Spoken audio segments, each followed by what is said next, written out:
দর্শক মণ্ডলী, আজ শুক্রবার 7 মার্চ 2025 22শে ফাল্গুন। জানাচ্ছি পত্রিকাগুলোর প্রধান প্রধান শিরোনাম। সর্বপ্রথম ইত্তেফাক মেইন হেডিং করছে ডাকাত আতঙ্কে নৌশো বাছে কমেছে যাত্রী। নেক্সট প্রথম আলোর মেইন হেডিং রূপপুর বিদ্যুৎ কেন্দ্র আরও পিছিয়ে যাচ্ছে উৎপাদন। নেক্সট যুগান্তরের মেইন হেডিং সামাজিক নিরাপত্তা কর্মসূচির আওতায় যুক্ত হচ্ছেন যারা। এরপর জনকণ্ঠের মেইন হেডিং এক সপ্তাহের মধ্যে এনসিপি থেকে 3 নেতার পদত্যাগ। এরপর ইনকলাবের মেইন হেডিং উভয় সংকটে এনসিপি। নেক্সট আমাদের সময়ের মেইন হেডিং বাড়ছে দ্বৈত নাগরিকত্বের ঝোঁক। এরপর সমকালের মেইন হেডিং সিরিয়ায় ক্ষমতাচ্যুত আসাদ অনুগতদের সঙ্গে সরকারি বাহিনীর তুমুল লড়াই, নিহত 48। এরপর জায়দিনের মেইন হেডিং 300 আসনে নির্বাচনের প্রস্তুতি নিচ্ছে এনসিপি।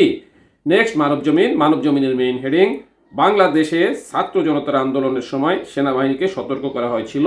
এরপর কালের কণ্ঠের মেইন হেডিং ঢাকার নির্মাঞ্চলে মশার উপদ্রব চরমে।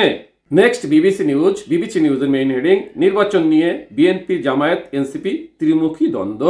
এরপর আরটিভি নিউজের মেইন হেডিং কাটেনি ভোজ্য তেলের সংকট, বেড়েছে ইস্পাত সামগ্রী, মাংসের দাম। এই ছিল পত্রিকাগুলোর প্রধান প্রধান শিরোনাম। চলে যাচ্ছে যে কোনো একটি সংবাদের বিশ্লেষণে। দর্শক মণ্ডলী, বাংলাদেশে বর্তমান সর্ববৃহৎ দল বিএনপি তারা জানাচ্ছে জাতীয় নির্বাচনের কথা। অপরদিকে জামাতে ইসলামী বাংলাদেশ তারা বলতেছে স্থানীয় সরকার নির্বাচন আগে হোক। আমরা সকলেই কম বেশি অবগত, গত 28শে ফেব্রুয়ারি নতুন একটি রাজনৈতিক দলের আত্মপ্রকাশ হয়েছে, যার নাম এনসিপি। তারা বলতেছে গণপরিষদ নির্বাচনের কথা। এখন গণপরিষদ নির্বাচন, স্থানীয় সরকার নির্বাচন না জাতীয় নির্বাচন, কোনটা আগে হবে, এ ব্যাপারটা নিয়ে বিবিসি নিউজ একটা প্রতিবেদন করেছে। চলো, নির্বাচন নিয়ে বিএনপি জামাত এনসিপি ত্রিমুখী দ্বন্দ্ব। রাজনীতিতে অনেকটা হঠাৎ করেই গণপরিষদের আলোচনা। এর আগেও গণপরিষদ নির্বাচন নিয়ে কেউ কথা বলেছেন, তবে সেটা রাজনীতিতে সেভাবে গুরুত্ব পায়নি। তবে এখন বিষয়টি আলোচনা এসেছে, কারণ আনুষ্ঠানিক আত্মপ্রকাশের দিনে ছাত্রদের নতুন রাজনৈতিক দল জাতীয় নাগরিক পার্টি বা এনসিপি গণপরিষদ নির্বাচনের দাবি তুলে ধরেছে। অন্য রাজনৈতিক দলগুলো এর পক্ষে বিপক্ষে নানা বক্তব্য দিয়েছে। এই গণপরিষদ নির্বাচন নতুন সংবিধান প্রণয়নের জন্য প্রয়োজন, এরকম কথা বলা হচ্ছে এনসিপির পক্ষ থেকে। বাংলাদেশে যখন ছাত্র জনতার আন্দোলনে শেখ হাসিনা সরকারের পতন হয়, তখন আন্দোলনে থাকা সবগুলো দলের মধ্যে এক রকমের স্পষ্ট ঐক্য হয়েছিল।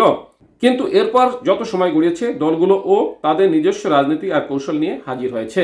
বিএনপি শুরু থেকেই দ্রুত জাতীয় সংসদ নির্বাচনের কথা বলে আসছে। জামাতে ইসলামী চাইছে সংস্কার শেষে যৌক্তিক সময়ের মধ্যে নির্বাচন। অন্য দলগুলো কম বেশি এর মধ্যে ঘুরপাক খেয়েছে। তবে ছাত্রদের নতুন রাজনৈতিক দল জাতীয় নাগরিক পার্টি বলেছে গণপরিষদ নির্বাচনের কথা, যেটাকে বিএনপি দেখছে নির্বাচন পিছানোর ষড়যন্ত্র হিসেবে। দলটির স্থায়ী কমিটির সদস্য সালাউদ্দিন আহমেদ ঢাকায় সম্প্রতি এক অনুষ্ঠানে গণপরিষদের দাবির সমালোচনা করেন। এই ছিল মোটামুটি 3 দলের নির্বাচন সম্পর্কে ত্রিমুখী দ্বন্দ্ব। যাই হোক, শেষ পর্যন্ত এই ত্রিমুখী দ্বন্দ্বের ভিতরে কোন নির্বাচনটা আগে হয় দেখার বিষয়। আপনারা আপনাদের সুচিন্তিত মতামত জানান। সাথে থাকার জন্য ধন্যবাদ। আসসালামু আলাইকুম।